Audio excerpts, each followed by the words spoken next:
This is the door to the room you redecorated. Just a moment. You had some questions earlier, I believe. And besides, we should discuss our progress on the investigation. Let's go out to the balcony.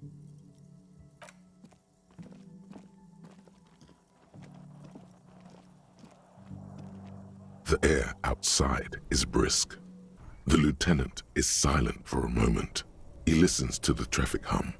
Then, Where shall we begin? We should talk about the investigation, first and foremost. But I also remember you wanting to discuss the RCM?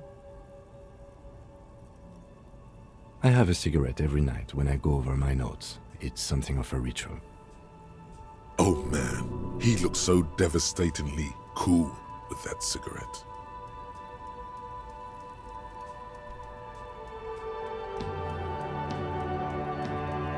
You're cold, detective. Again, I only have exactly one every night.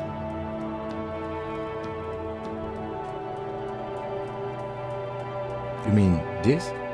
This isn't cool. It's an unnecessary trial of will, and unhealthy. Keeping the habit within the parameters he's given himself takes a lot of focus. It would be easier to simply quit.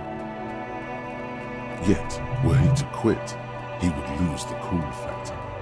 This man relishes his cool quite a bit below it all.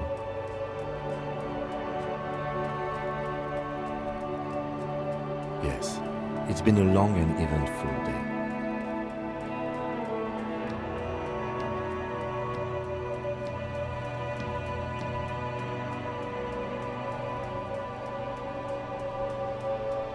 We performed a thorough initial inspection of the victim's body, so that's good.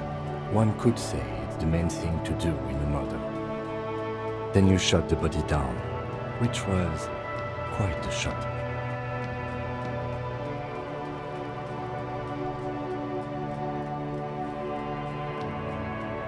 I admit I wasn't sure whether I should give you the gun, but I'm glad I did. Your shot enabled us to perform a field autopsy on the victim.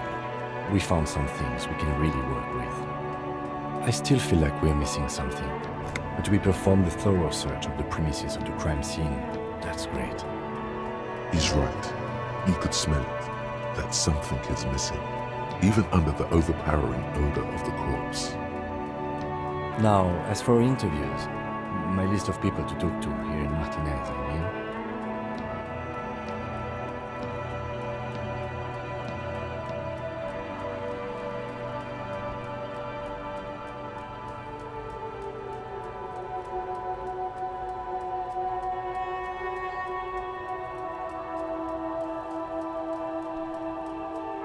I hope your confidence will translate into results, officer.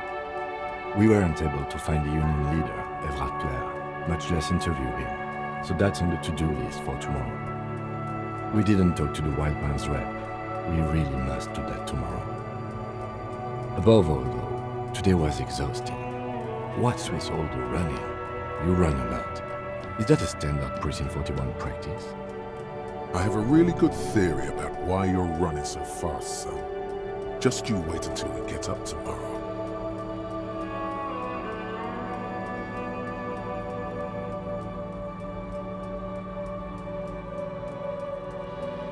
It's impressive, especially for a man your age, and in those hills. Nice shoes, by the way. I like the green. Goes with the orange.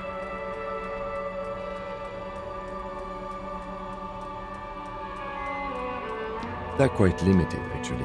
The power officers of the Rebachol Citizens Militia exercise most frequently is imposing fines of up to 1,000 real for offenses, in accordance with an interdepartmental schedule. The RCM's primary role is to ensure safety. We are not really supposed to play any part in the economic structure of Rebachol. Yes, although indirectly, as citizens can always request records from their local station. Officers of the RCM have been known to take bribes of less than the prescribed fine amount. It undermines trust in the RCM.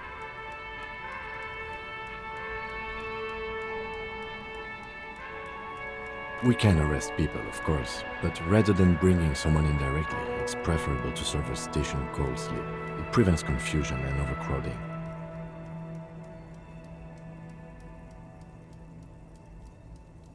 You can't.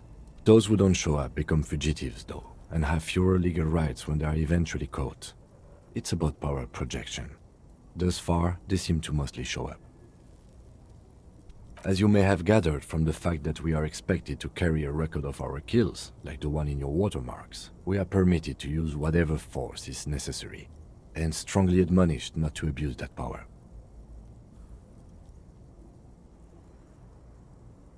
You have to supply compelling evidence for why it was necessary to use lethal force. In these cases, your partner is usually your witness. Not a good position to be in, by the way. Internal Affairs handles these cases thoroughly, by cross-examining you for inconsistencies.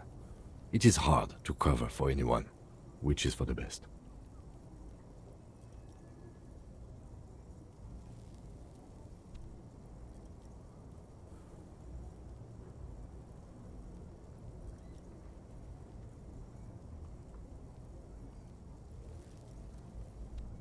We don't convict. We arrest and send them to coalition government courts in Courron and La Delta. The prosecution works off our testimonies and records, which is why it's paramount to keep them. The coalition government and the moral intern more broadly. The RCM was formed by the coalition government to restore order in the international zone after the revolution. So we did. Now we attempt to maintain that order. No more, no less. Or perhaps it is better to say we were allowed to form. It's a point of contention whether the citizens of Revachol or the coalition government founded the RCM.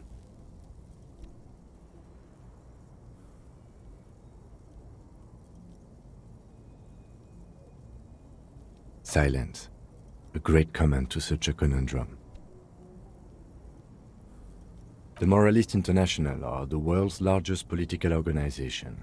You know who they are. They have been running this place after the revolution failed.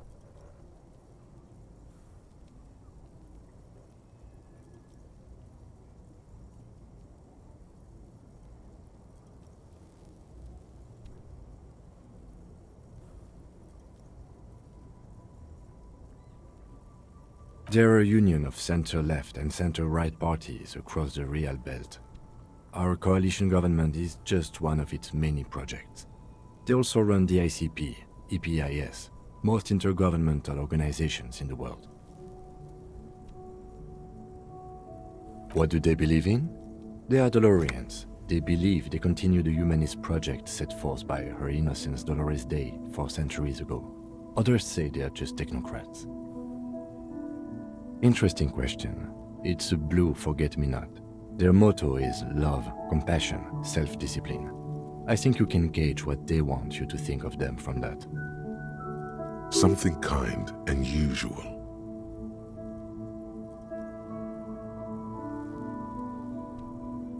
Something ominous.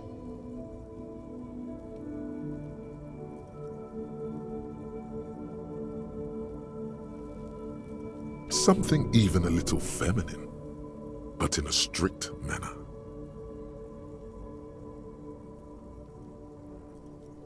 A historic figure? The author of the modern age? You will have to look elsewhere for opinions. The subject of humanism is too abstract for me. The moral intern are a fact. I try not to have opinions on facts until they change. And it doesn't look like that's about to happen. It is more than that. There's some kind of affection in him. Yes, I did, when I was younger. In my 20s, I considered myself a moralist. A blue forget-me-not, a piece of the sky. They're not all that bad. That's another leitmotif associated with moralism.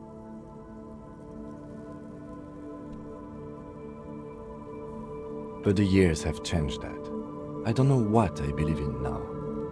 No, I believe in the RCM. That's enough for me.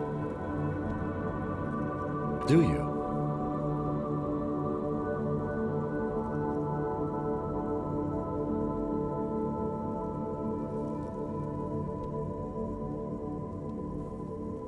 my kind of police officer.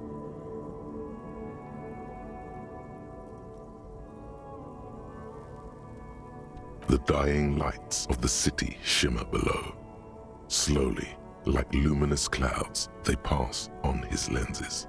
The lieutenant looks at his slim cigarette, contemplating the next drag. This soldier is the highlight of the day for me, he thinks. This little stick right here. They really don't like us here. And the mouth on that kid, Kuno. It's different inland, in Jamrock and the GRIH. It's our fault for leaving this place to the dogs, to the Union, to the company, not daring to come here more often. It's like I told you, this place is an orphan, fallen between the cracks.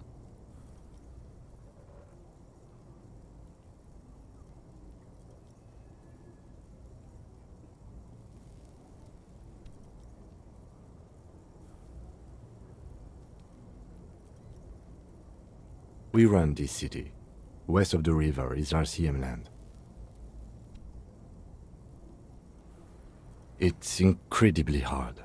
Human beings are... But we are in control, and it's worth it. The organization works, our systems work. If they didn't, the city would disintegrate.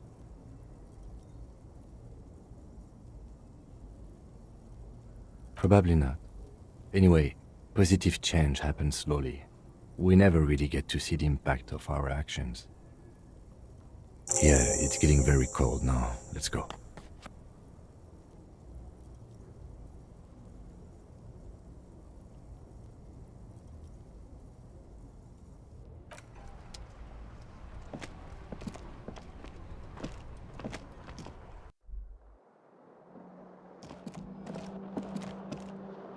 Yes?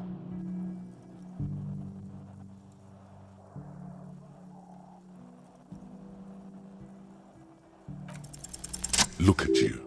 It's because you're a failure. They sent you to Slight, Precinct 57.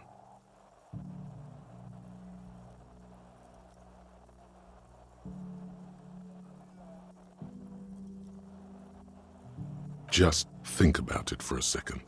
You're a raging alcoholic who showed up 3 days late wearing piss-stained disco garb.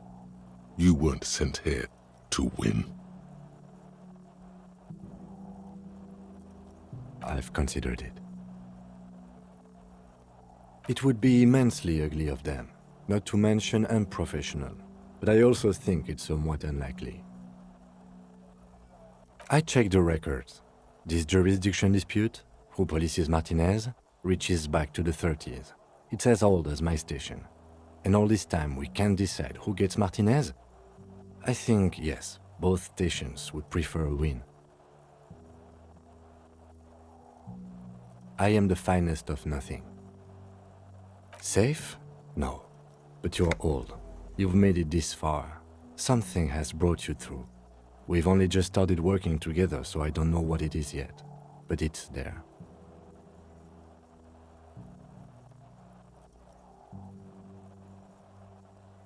So no, I don't think they sent you as a joke. And even if they did, they are in for a surprise.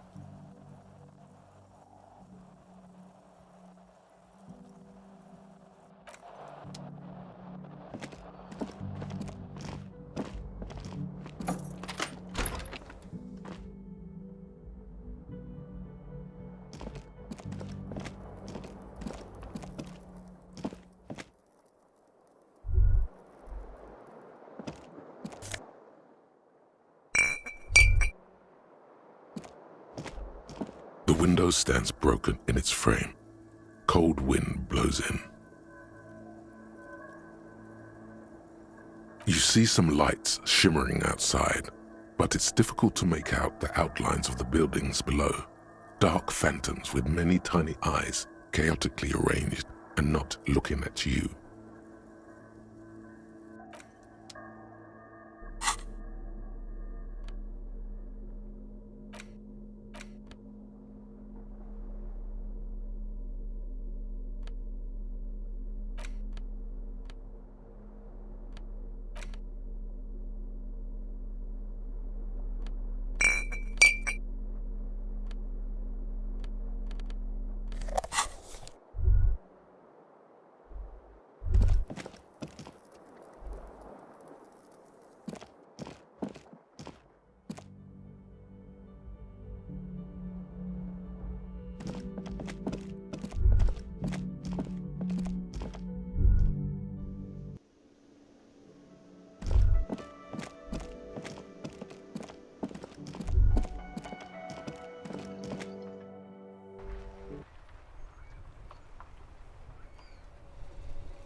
man is decomposing visibly now.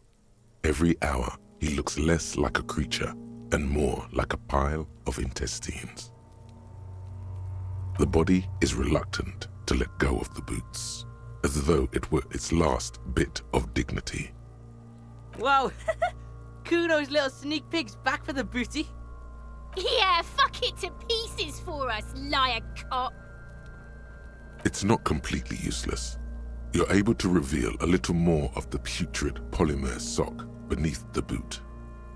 It feels like the leg is going to come off along with the boot, but you're able to get the boot to move a centimeter or two. See? The corpse doesn't care if you try to take his boots. He doesn't need them. He's probably glad to get rid of them. It's heavier than you'd think. You're forced to drop it back down immediately. The corpse lands on the ground with a nauseating thud, looking even sadder than before. Damn, you're out of shape. In your defense, the corpse was quite slippery.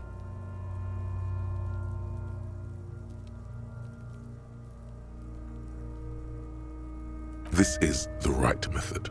It takes some time, but eventually the boots come off, with nasty slices of polymer sock stuck to even bigger pieces of skin and rotting flesh. Look, he's skinning the fucker up good, Puko style. Hell, keep at it, pig. The legs look like they've been clawed at by wild animals. As for the boots, you can't possibly do anything with them until you've cleaned and disinfected them thoroughly. Yes, these absolutely need to be washed before. The stink is incredible. Didn't the Whirling have a kitchen? Shoot, Looney Rooney.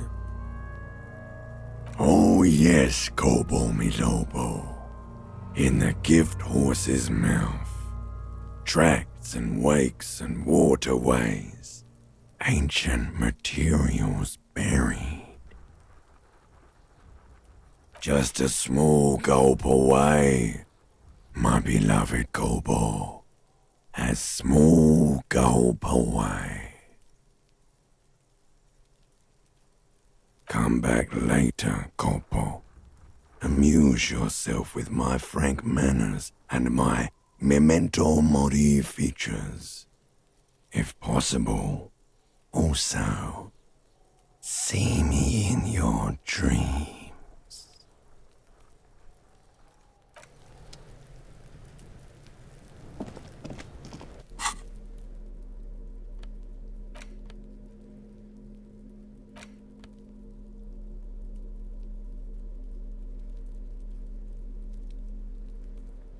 These boots were probably left on the corpse because they were impossible to pull off while it was hanging. They're not exactly pleasant to look at right now, much less smell. You'll know more about them once you run the serial number you found.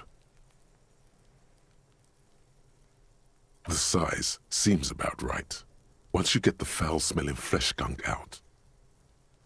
You've seen too much to be that naive. Even if you don't remember it, you'll never know what it was like to be him.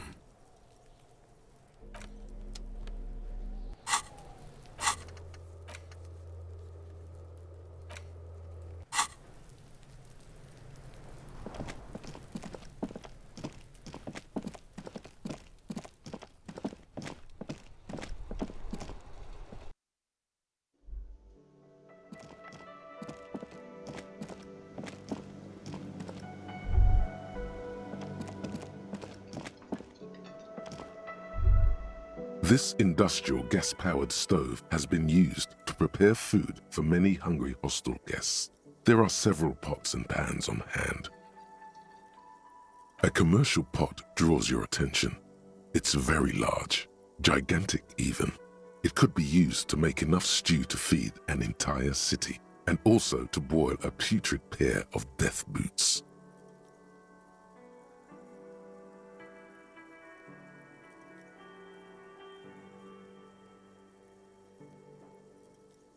There is a variety of soaps and bleaches in the cabinet to the left of the stove. There is also a bottle of white vinegar in the cabinet next to the fridge.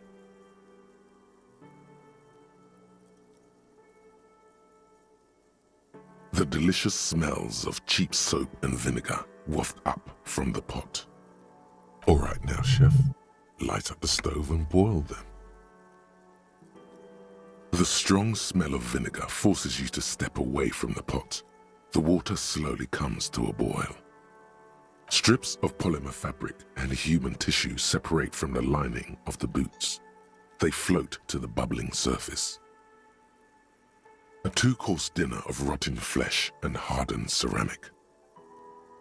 The boots look cleaner and cleaner. Those bits of human flesh are beginning to look cooked. You can smell it too, just like beef stew. That's it, chef. The boots are as clean as they're going to get. Steam, dense with the smell of strange meat, disappears into the vent above the stove. A pair of real beauties. The boots are shiny, hot, and reek of vinegar. Just perfect.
Trying to sneak up on me? Come to slit my throat in my sleep? Apparently, she doesn't like people standing behind her back. Pig's come to take me out, trying to snuff me out.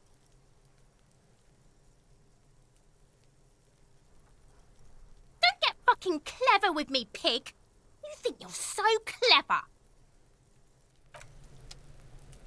Trying to sneak up on me again? Trying to snuff me out? Get away, pig!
Yeah, you better keep walking.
Can I help you?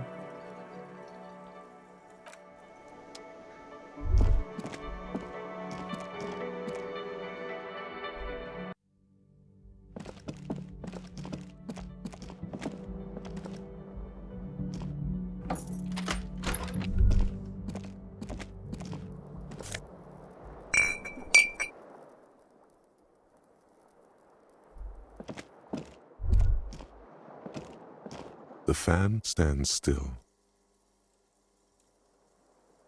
The switch must be broken because nothing happens. The air in the room is starting to feel like vaporized urine.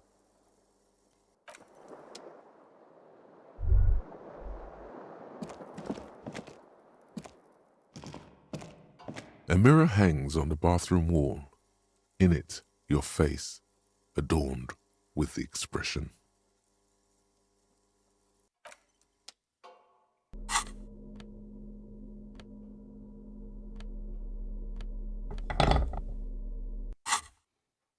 A mirror hangs on the bathroom wall. In it, your face, adorned with the expression.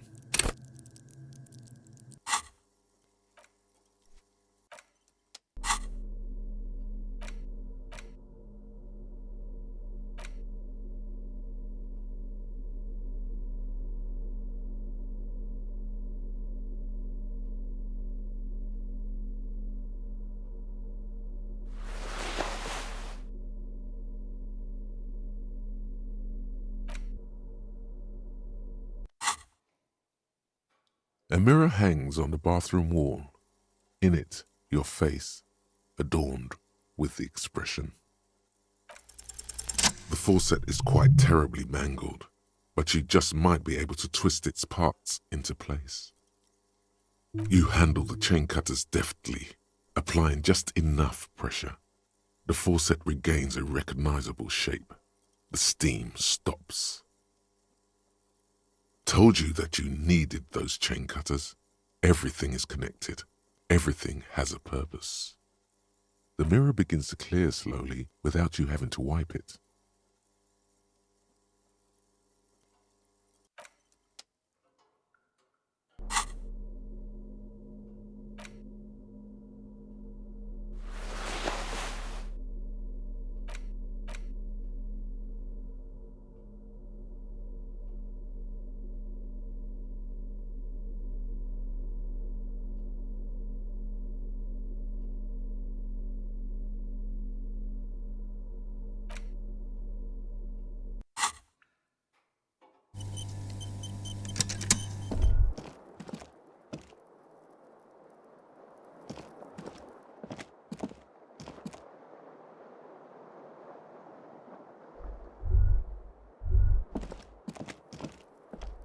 The bed is cold and not particularly inviting, but it's yours. The sheets look awful.